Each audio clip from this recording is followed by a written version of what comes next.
Buenos días, hermanos, el Señor les bendiga esta mañana. Este día vamos a continuar con nuestro estudio en el libro de Mateo. Hemos visto ya hasta este momento, evidencias de Mateo para presentar al pueblo judío de que Jesús es el Mesías, que Jesús es el Cristo que habían estado esperando durante toda la historia de Israel. Y estamos a punto de entrar en los últimos 2 capítulos de este libro, pero vemos, ya estamos cerca de la crucifixión del Señor Jesucristo. Y hasta este momento, o hasta este día, hemos visto cómo empieza el camino de Cristo hacia la cruz. Vimos cómo las semanas pasadas, cómo fue traicionado, cómo fue arrestado, cómo fue enjuiciado injustamente. Y en ese transcurso de la vida de Jesús hacia la cruz, Mateo nos mete como en un paréntesis para ver lo que pasó con Judas. Y es lo que vamos a ver esta mañana, la muerte de Judas, o qué pasó con Judas después de que traicionó al Señor Jesús. Y vamos a orar, hermanos, y poner ese tiempo en las manos de nuestro Dios. Padre Santo, Señor, pedimos de tu guía esta mañana, pedimos que nos enseñes en tu palabra tu voluntad, Señor, que hables a nuestras vidas y que nos guíes a través de ella, Padre. En nombre de Jesús, amén. Vemos pues en el capítulo 27 cómo empieza hablando justo después del juicio de Jesús. Empieza el capítulo 27 diciendo: cuando llegó la mañana, los principales sacerdotes y los ancianos del pueblo celebraron consejo para dar muerte a Jesús, y después de atar a Jesús, lo llevaron y lo entregaron a Pilato, el gobernador. Y el hermano Isaac nos dio una entre la semana pasada de lo que pasó aquí, pero quisiera mencionarlo nada más para entrar en el contexto de lo que pasó con Judas. Y es que después del arresto de Jesús y de su juicio ilegal, sabemos que eso fue en la noche después de comer la Pascua, después de la última cena. Jesús fue a orar al Getsemaní, y en ese lugar vienen a arrestarlo varios hombres guiados por Judas, quien le había traicionado por 30 monedas de plata. Sabemos que después de eso fue llevado ante Anás, después de eso ante Caifás, y en este lugar fue cuando Jesús fue, vamos a decir, sentenciado a muerte por el concilio, por el Sanedrín, este grupo de hombres que se suponía iban a guiar a Israel y que su propósito era buscar siempre todas las evidencias posibles para salvar al acusado en lugar de condenarlo. Y vimos cómo injustamente solamente se le atacaba, pero aún así, después de muchos falsos testimonios, después de muchas mentiras, no pudieron encontrar una forma o una justificación para condenarlo. Y no fue sino hasta que él declaró que era el Hijo de Dios, que lo condenaron por blasfemia, habiendo dicho la verdad, siendo real esto que pasó. Esa fue la justificación que ellos encontraron para sentenciar a muerte a Jesús. Y sabemos que todo esto pasó de noche o en la madrugada. Y después de esto, ellos tenían que llegar a un supuesto veredicto, un supuesto consejo para ver qué iba a pasar con Jesús. Y es lo que pasó en el capítulo 27, versículo 1. Cuando llegó la mañana, dice, todos los principales sacerdotes y los ancianos celebraron el consejo para dar muerte a Jesús. Vamos a decir, fue el juicio durante la madrugada, pero una vez de mañana fue la sentencia oficial de darle muerte a Jesús. Pero sabemos, o tenemos que recordar, que en estos tiempos, pues Israel no era autónomo. Ellos estaban subyugados, dominados por Roma, y el mapa de Israel estaba dividido. Sabemos que cuando Jesús nació, Herodes el Grande era quien gobernaba todo Israel. Después de su muerte, el reino de Israel fue dividido en 4 partes, en 4 de sus hijos. Y la área de Judea, el área del sur, donde estaba Jerusalén, fue dado a su hijo Herodes Arquelao, pero esta persona fue depuesta por Roma y en su lugar pusieron en los tiempos de Jesús estaba Poncio Pilato como procurador, como gobernador de esta área. De manera que ellos, el Sanedrín y el consejo, no podían dar muerte a una persona sin la autorización de Roma. Aunque Roma estaba gobernando, aunque Roma estaba subyugando a Israel, aún así Roma le importaba mucho la muerte de las personas, y más aún cuando la persona que gobernaba era un procurador romano o que era una provincia romana, la ciudad en la que estaban. No podía darse muerte a cualquier persona, nomás porque sí. Tenía que ser aprobado por Roma. Es por eso que ellos llevaron a Jesús ante Pilato, porque ellos no tenían el poder ni la autoridad. Aunque ellos tenían cierta autoridad en la vida legal de Israel en cuanto a lo religioso, en cuanto a la ley de Dios, ellos no podían sentenciar a muerte a Jesús. Por eso llevaron a Jesús ante Pilato. Y como veremos más adelante en el mismo capítulo 27, ni siquiera Pilato lo encontró digno de muerte. Pero ellos tenían que dar este paso. Si Pilato no autorizaba, ellos no podían dar muerte a Jesús. Y ya veremos más adelante que al final de cuentas Él cedió. Y este es el contexto en el cual se nos presenta la muerte de Judas, o qué pasó con Judas, ¿no? Después de que celebraron el consejo, se dio que Jesús iba a morir, pero tenían que llevarlo ante Pilato. Cuando lo llevaron ante Pilato, lo más seguro que también iba mucha gente con ellos. Es entonces que se nos dice, después de esto, o entonces, o cuando estaba pasando esto, dice, el que lo había entregado, versículo 3, viendo que Jesús había sido condenado, sintió remordimiento y devolvió las 30 monedas de plata, más o menos 430 gramos de plata, a los principales sacerdotes y a los ancianos. Después de que vimos cómo Satanás entró en Judas desde que estaban en el aposento alto, cómo Judas vino ante los sacerdotes, les guió, identificó a Jesús con un beso, traicionándolo, uno de sus más íntimos personas de su círculo. Probablemente Judas estuvo de manera similar como Pedro observando lo que pasaba con Jesús. No se nos dice, pero podemos pensar que así como Pedro siguió de lejos a la multitud que llevaba a Jesús arrestado y vio lo que le estaba pasando en la casa de Caifás, probablemente Judas también estaba ahí. También era parte de las personas que estaban observando. No sabemos si habló o no habló, no sabemos si dijo algo, no se nos dice, pero lo más seguro que él estaba ahí y vio todo lo que pasó.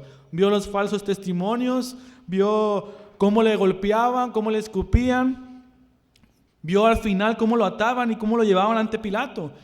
Judas entendió en ese momento que Jesús estaba condenado de parte del pueblo y que solo faltaba la última aprobación de Pilato para ir a la cruz o a la muerte. Como que entendió lo que estaba pasando, entonces dice, cuando Judas, el que lo había entregado, viendo lo que Jesús había sido condenado, sintió remordimiento y devolvió las 30 monedas. La Reina Valera dice que estaba arrepentido o que se arrepintió de lo que estaba pasando, pero realmente creo que la traducción de la Biblia de las Américas da un mejor sentido. Sintió un remordimiento, porque en el griego estas son dos palabras diferentes. La palabra remordimiento que se usa en el original da un sentido de tristeza o un pesar, un remordimiento. Y es una palabra muy distinta la que se usa para el arrepentimiento, que es una palabra que sí puede significar un cambio auténtico de mente y de voluntad. Y la palabra que se usó aquí probablemente fue para el remordimiento, no un verdadero arrepentimiento. Porque el verdadero arrepentimiento viene con una culpa que nos hace ir a Jesús, que nos hace correr hacia Jesús. Y Judas no hizo esto. Sabemos que vino, y hemos leído el pasaje que más adelante vino y se ahorcó. Pero Judas no sintió un arrepentimiento para salvación. Fue un remordimiento, una culpa. Pudo entender lo que estaba pasando, pudo ver lo que estaba sucediendo y sintió una tristeza o un pesar en sí.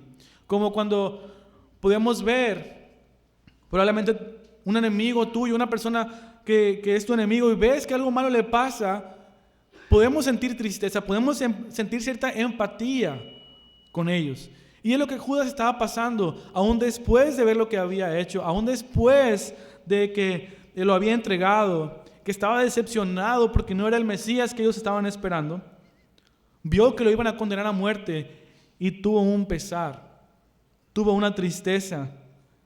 Y lo que le provocó esa tristeza fue ir hacia los ancianos y sacerdotes y regresar las monedas de plata. Si él hubiera tenido una tristeza que lleva al arrepentimiento, probablemente hubiera ido hacia Jesús. Probablemente hubiera corrido hacia Jesús pidiendo perdón, buscando ser perdonado, buscando incluso a lo mejor defender a Jesús. Probablemente en el camino tratar de convencer a la gente que no merecía morir. Pero él no hizo esto, él acudió ante estas personas. Después de sentir tristeza, un pesar, un remordimiento, probablemente por lo que estaba pasando, vino ante estos hombres para buscar de alguna manera a lo mejor aligerar su carga, aligerar su culpa, que a lo mejor ellos hicieron algo más. Pero estos ancianos y estos sacerdotes eran más fríos, más hipócritas que Judas, por lo que le respondieron: ¿a nosotros qué? Allá tú, le dijeron ellos. De esta manera ellos estaban diciendo: a nosotros no nos importa esto. Allá tú sientes culpa, allá tú sientes un remordimiento, a nosotros no nos interesa. Es lo que están diciendo ellos. Allá tú. La Reina Valera creo que dice: ¿qué nos importa a nosotros? Allá tú. Judas tenía un remordimiento, pero no era una tristeza que lo guiara al arrepentimiento, era una tristeza que produce muerte, según la palabra de Dios. Y vamos a ver 2 Corintios capítulo 7, versículo 10.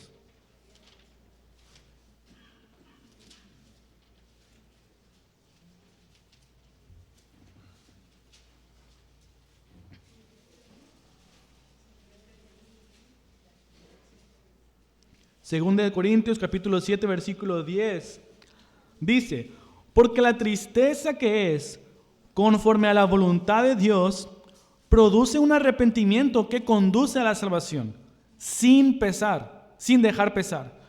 Pero la tristeza del mundo produce muerte. La tristeza que sintió Judas no era una tristeza que le llevó a arrepentirse de sus pecados. Era una tristeza en la que probablemente no salió lo que él pensaba o no vio más allá de lo que podía pasar. La tristeza de él nunca lo llevó a pedir perdón al Señor ni a buscar a Jesús, sino que lo llevó a muerte, él mismo cayendo en ella. Un verdadero creyente, hermanos, es una persona que tiene un arrepentimiento genuino que le lleva a pedir perdón a Dios, que le lleva a reconocer sus faltas. Un verdadero creyente tiene una tristeza, pero una tristeza por su pecado que lo va a llevar a arrepentirse, a no hacer más ese pecado en el cual está viviendo y venir a Jesús. Jesús dijo que Él venía no a los sanos, sino a los enfermos, que Él venía a los que necesitaban ayuda. Solamente un verdadero creyente o un creyente que tiene un arrepentimiento de acuerdo a la voluntad de Dios reconoce su pecado y tiene una tristeza por ese pecado. Cuando pecamos, nos entristecemos porque no hacemos la voluntad de Dios, pero eso nos debe guiar o nos debe llevar a arrepentirnos delante de Dios, a pedir perdón. Eso es lo que debe de pasar cuando pecamos, cuando fallamos a Dios, porque sabemos que no podemos vivir en una perfección, pero el arrepentimiento de Dios nos guía a presentarnos delante de Dios para buscar el perdón. Y solamente es cuando reconocemos nuestras faltas, cuando reconocemos nuestro pecado, que Dios nos perdona y ahora en su gracia nos permite vivir de acuerdo a su voluntad. No de acuerdo a nuestros pensamientos, no de acuerdo a nuestra inteligencia, sino de acuerdo a la voluntad de Dios por medio de su gracia. Esta es una característica básica para un creyente verdadero. Tiene que reconocer su pecado. Es como cuando dicen, ¿cuál es el primer paso para que un alcohólico deje de ser alcohólico? Pues que reconozca que tiene un problema. El primer paso para un creyente a un hijo de Dios, venir ante de su Dios, es reconocer que tiene un problema. Reconocer nuestro pecado. Cuando reconocemos nuestras faltas, es cuando reconocemos que necesitamos la ayuda de Dios. Y cuando venimos delante de Él a presentarnos como lo que somos, pecadores necesitados de su gracia y de su ayuda. El mundo a veces se burla o se mofa diciendo, pues yo no voy a ese lugar porque está lleno de pecadores o lleno de hipócritas o lleno de gente que vive o que hace ciertas cosas que pueden ser pecados. Y es la verdad. La iglesia está llena de pecadores, pero pecadores que nos arrepentimos delante de nuestro Dios.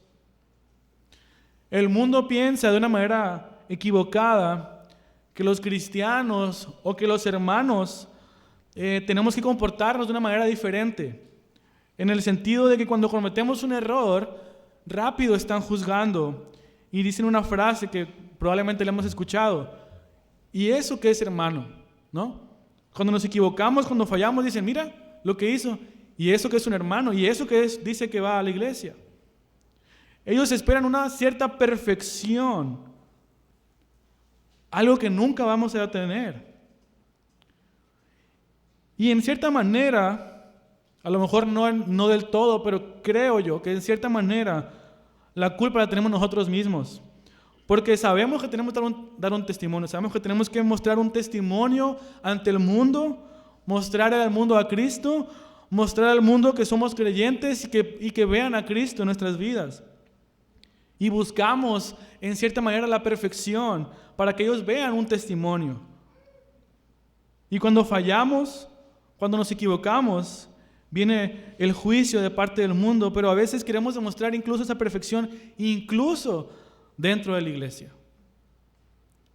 Tenemos que reconocer que somos pecadores, que vivíamos, por lo menos en otro tiempo, no de acuerdo a la voluntad de Dios, sino de acuerdo a nuestra propia voluntad pecaminosa.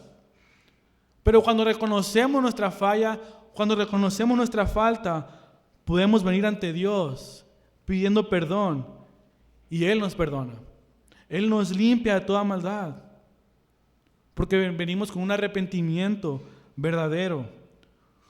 Un arrepentimiento verdadero significa que lo que ya hacías o lo que hiciste no lo vas a volver a hacer. Si tú ibas de una manera para allá, ahora vas a ir en dirección contraria. Un arrepentimiento verdadero es dejar de vivir en el pecado que vivíamos. Entonces, cuando realmente comprendemos que somos pecadores, cuando reconocemos nuestras fallas y venimos ante Él con un arrepentimiento verdadero, sincero, el Señor nunca nos echa fuera. Nunca nos va a rechazar. Y esta es una verdad en la que podemos descansar y podemos glorificar a nuestro Dios, que si pecamos y le pedimos perdón con un arrepentimiento verdadero, Él nos perdona. Él siempre nos recibe con los brazos abiertos. Él olvida nuestras faltas, olvida nuestro pecado y nos perdona y nos da de su gracia para vivir vidas de acuerdo a su voluntad. Pero tiene que haber una tristeza por el pecado, un verdadero pesar por el vivir en contra de la voluntad de Dios. Judas nunca sintió esa tristeza.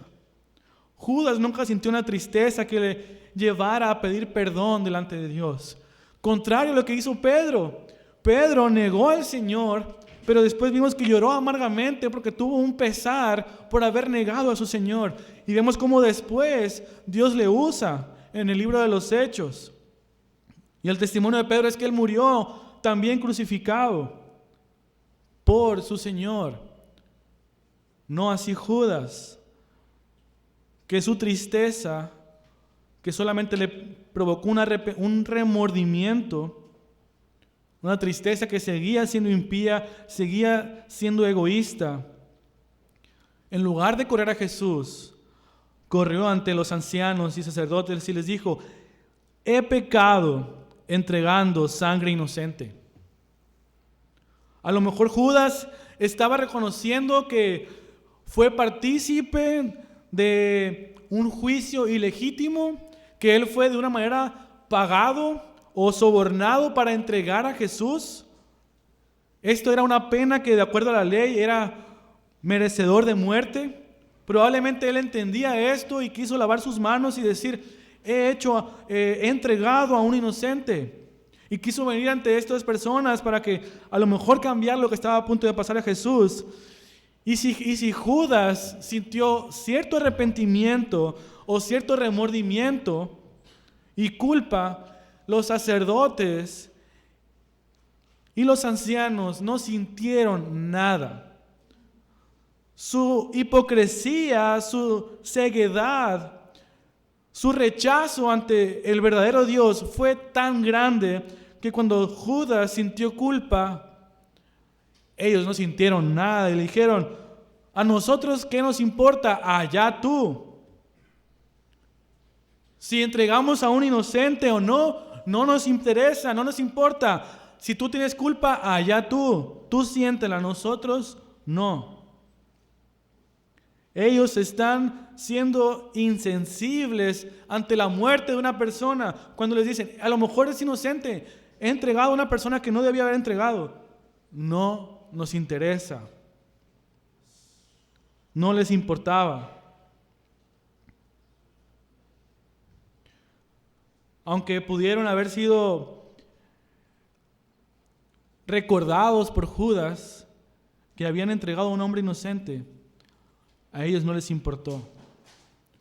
Ellos no sabían que no habían encontrado ninguna razón por la cual culpar a Jesús. No había un motivo por el cual mandarlo a la muerte, pero no les importó. Allá tú, le dijeron. La culpa de Judas fue tan grande, fue probablemente tan inmensa que no pudo soportar hacer esto, no pudo soportar lo que había hecho. Judas en este momento estaba en una situación en la que ya no tenía gracia de parte de los sacerdotes y de los ancianos, quienes una vez cuando pudieron sacar provecho de Judas, lo despreciaron. Tenía el desprecio de estos hombres. Incluso tenía el desprecio, o iba a tener el desprecio, del resto del pueblo, de los discípulos, de todos los seguidores de Jesús, pues fue de común conocimiento que Judas le había traicionado. Cuando estaban en el Getsemaní, estaban los 11 y Jesús orando, y dice Jesús: ahí viene el que me va a traicionar. Ellos vieron cómo Judas lo besó. Vieron cómo Judas venía con esta gente y lo había traicionado. La condición de Judas era de que en este momento no tenía una buena relación con los discípulos, no tenía una buena relación con el pueblo, ni siquiera con los sacerdotes, quienes ahora lo estaban despreciando. No sabemos lo que pasó por su mente, pero probablemente fue una culpa tan grande que lo llevó a suicidarse, a ahorcarse, dice el versículo 5. Arrojando las monedas de plata en el santuario, Judas se marchó y fue y se ahorcó.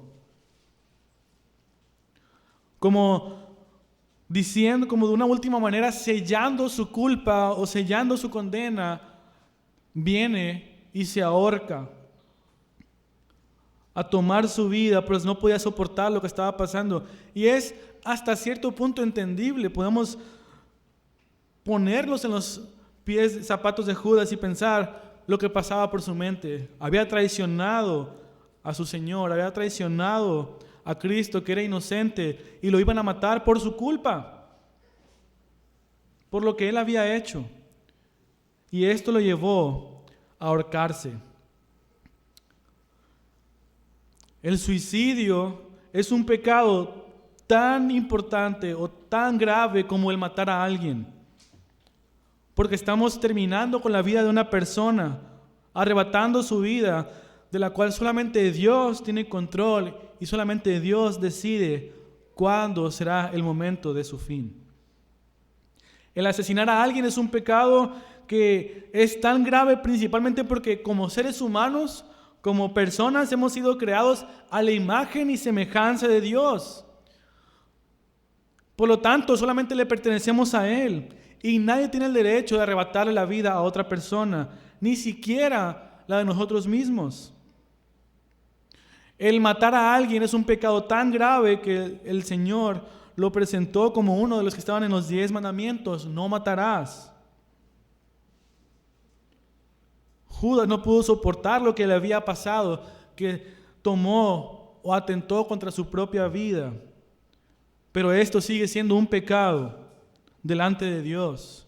Y como si estuviera sellando su condena, viene y toma su propia vida. Esto nos demuestra o nos confirma que el remordimiento de Judas fue una tristeza que no era de acuerdo a la voluntad de Dios. Si hubiera sido una tristeza de acuerdo a la voluntad de Dios, hubiera venido delante de Dios, hubiera pedido perdón. Pero su tristeza lo llevó a quitarse su propia vida. Esto nos confirma que él no tenía un verdadero arrepentimiento, sino que solamente tenía un remordimiento, un pesar, una culpa por lo que había pasado. De manera que el suicidio es un pecado y Dios lo ve de la misma manera que el asesinato, por lo cual no debemos atentar con nuestras propias vidas. Sea que estemos conscientes de ello, sea que lo aceptemos o no, nuestras vidas le pertenecen 100% a Dios. Sea que vengamos a Él, sea que le adoremos o no, seamos creyentes o no, no podemos atentar ni debemos quitar nuestras propias vidas. Y Judas terminó su vida pecando de esta manera tan grave, tan horripilante delante de Dios. Dice el versículo 5: y arrojando las monedas de plata en el santuario, Judas se marchó y fue y se ahorcó. Un aspecto curioso de este punto es que muchos estudiosos o teólogos dicen que es correcto, como traduce la Nueva Biblia de las Américas, en que él fue y entregó las monedas de plata o las arrojó en el santuario. Probablemente este es el punto por el cual Mateo mete esta historia en el camino de Cristo hacia la cruz. Fueron una cantidad de gente, probablemente cientos, con Jesús a llevarlo ante Pilato. Pero unos se habían quedado en el templo. Ese tiempo fue el que aprovechó Judas para venir delante de ellos y decir que había pecado entregando sangre inocente. Unos sacerdotes probablemente fueron con Pilato, unos se quedaron y con ellos fue los que vino Judas. Y ellos, habiendo despreciado a Judas, habiendo rechazado a Judas en el templo, dice que él arrojó las monedas en el santuario. Y no es como muchos piensan que fue de una manera deliberada o lo hizo de adrede, no como tirándolas nada más despreciando este dinero, sino como tirándolas en el santuario, un lugar en el que solamente podían acceder los sacerdotes, como diciendo: no quieres tomar la culpa, por lo menos tienes que entrar a ese lugar, un lugar santo, a tomar ese dinero, que es un dinero manchado con sangre, para que fueran ellos, los sacerdotes, a recoger ese dinero. Porque si lo hubiera tirado en el templo o en cualquier otro lugar, otra persona pudo haberlo tomado. Solamente los sacerdotes podían entrar al santuario y tenían que tomar ese dinero, no podían dejarlo tirado en ese lugar. Era necesario que ellos lo tomaran. Y fue lo que hicieron. En el versículo 6 dice que los principales sacerdotes tomaron las monedas de plata y dijeron: no es lícito ponerlas en el tesoro del templo, puesto que es precio de sangre. Con estas palabras, con esta frase, reconociendo que este dinero era precio de sangre, se estaban condenando a ellos mismos. Porque esta frase o esto que ellos están diciendo, están reconociendo, este dinero fue usado para algo ilícito, para condenar a un inocente, para sobornar a alguien, a lo mejor para dar un falso testimonio contra Jesús. El decir este dinero es precio de sangre es reconocer que era para matar a alguien inocente. Y aún en este momento ellos, sin darse cuenta, están reconociendo que Jesús era inocente y que no debía morir. Pero la hipocresía de ellos, o la ceguedad o la dureza de sus corazones llegó a tal punto que dijeron: este dinero que probablemente sacaron del tesoro de las ofrendas, no podemos ponerlo de vuelta en el tesoro de las ofrendas porque es un dinero de precio de sangre, ilícito.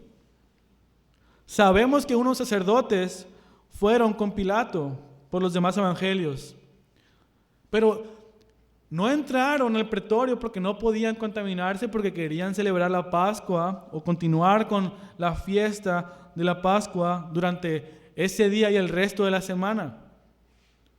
Estos hombres no querían entregar ese dinero en el tesoro del templo porque era un precio de sangre, manchado con sangre. Después de haber golpeado, escupido, hablado en contra de Jesús, mentira tras mentira, después de condenar a muerte a un inocente de una manera ilícita en un juicio clandestino, tenemos que permanecer puros. No podemos ir en contra de la voluntad de Dios, entrando al pretorio, poniendo este dinero ilícito. La hipocresía de ellos era tal que aún después de haber hecho un pecado tan grande, tenían que seguir guardando las apariencias. Tenían que seguir de acuerdo a sus mandamientos religiosos, a sus mandamientos de hombres. Esto era lo que Jesús estaba condenando a ellos en los capítulos pasados. En el capítulo 24 y 25, cuando Jesús habla directamente contra los sacerdotes y los escribas y fariseos. Tan grande era su hipocresía que ellos pecaban en contra de Dios dentro de sus corazones, pero querían mantener una apariencia de pureza, de piedad, de santidad ante el pueblo.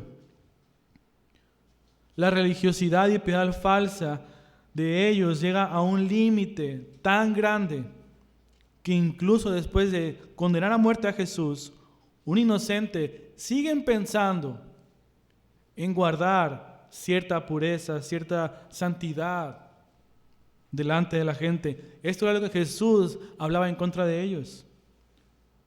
Sepulcros blanqueados que por fuera quieren dar una buena apariencia de piedad, pero sus corazones están lejos de Dios. Si Judas llegó a sentir cierto remordimiento, cierta culpa, tristeza, ellos no sintieron completamente nada al ver morir a un hombre inocente. Y tomaron las monedas y dijeron: no podemos ponerlas en el tesoro porque es precio de sangre. Y después de discutirlo, dice, compraron con ellas el campo del alfarero para sepultura de los extranjeros. El pueblo de Israel como tal y estos hombres, los sacerdotes, tenían un rechazo ante los extranjeros, ante los gentiles, porque ellos tenían cierta pureza o cierto estilo de vida para vivir para Dios.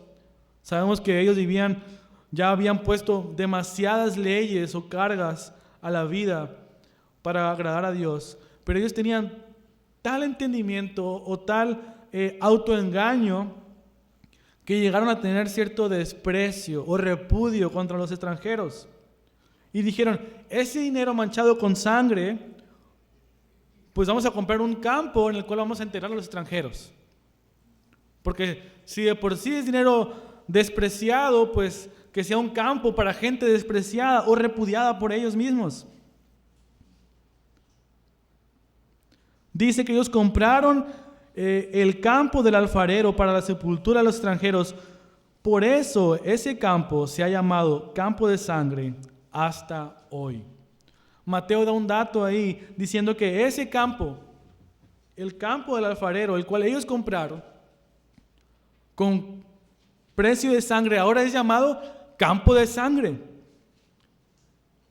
Todo el pueblo reconocía ese lugar como un lugar manchado con sangre porque era comprado con un dinero que fue utilizado para engañar o para arrestar injustamente a Jesús.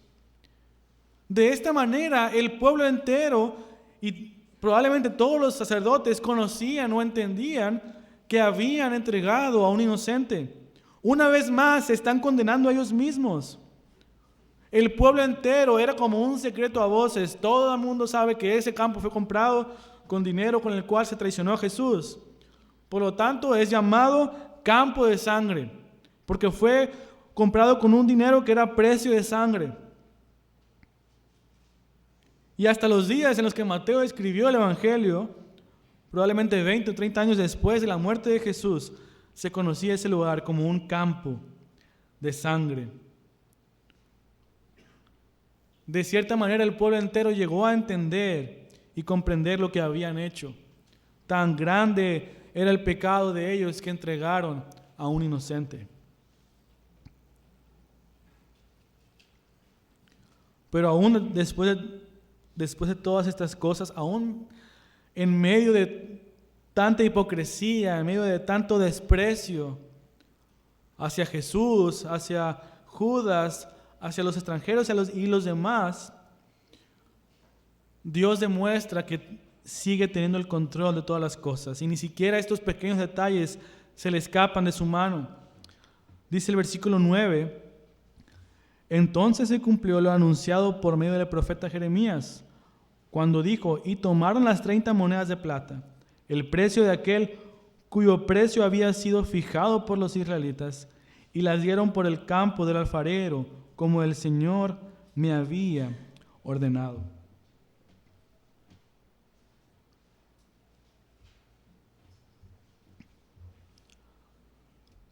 Después de que Judas había traicionado al Señor con 30 monedas, después de que estos hombres las compraron este campo, que fue llamado campo de sangre, Mateo nos dice y nos recuerda, Dios sigue teniendo control de las cosas, porque todo esto ya había sido profetizado. Todo esto ya había sido establecido por Dios. Esto nos recuerda que lo que Dios hace o lo que Dios establece se cumple. La voluntad de Dios y su soberanía reinan sobre toda la creación y siempre está todo en su control. Nada se escapa de sus manos, nada lo toma desprevenido. Es como, mira lo que hicieron, ¿ahora qué hago? Voy a tomar este plan B. No, todo lo que Dios hace lo tiene perfectamente planeado y su soberanía y su control reina sobre este mundo y sobre nuestras vidas. Incluso lo más mínimo, en los más mínimos detalles como este punto. ¿A dónde fue a parar Judas y a dónde fue a parar el dinero con el cual traicionó a su Señor? Dios lo tenía profetizado, estaba en sus manos. Esto nos debería llevar, hermanos, a descansar en nuestro Dios, pues sabemos que su voluntad es perfecta y que su voluntad está establecida en nuestras vidas. Y que todo lo que pasa en nuestras vidas es porque Dios así lo tiene planeado para una razón perfecta, que a lo mejor no podemos ver o no podemos comprender o entender, pero si sabemos que nuestras vidas y todo lo que gira alrededor de ellas está en su control, está en sus manos, dentro de su plan soberano, nos debe llevar a descansar en nuestro Dios y a adorarle y glorificarle, porque sabemos que Él es Rey y que nada se escapa de sus manos, que todo está bajo su control, incluso los más mínimos detalles. Porque dice Mateo, se cumplió lo anunciado por el profeta.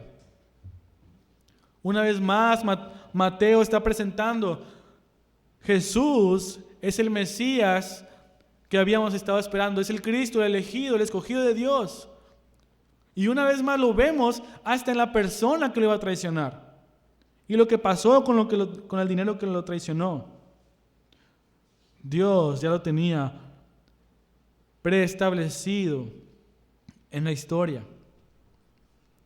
Y muchos teólogos o muchos estudiosos o mucha gente usa este versículo para decir que la Biblia se equivoca o que la Biblia tiene errores o se contradice, porque este pasaje realmente muchos reconocen que está en el libro de Zacarías.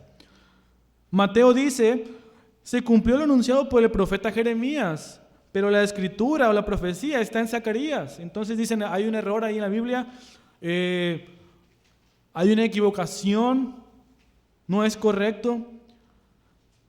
Pero la explicación se puede entender o podemos verla cuando vemos cómo en los tiempos de Jesús era dividido el Antiguo Testamento. El Antiguo Testamento en estos tiempos estaba dividido en 3 partes.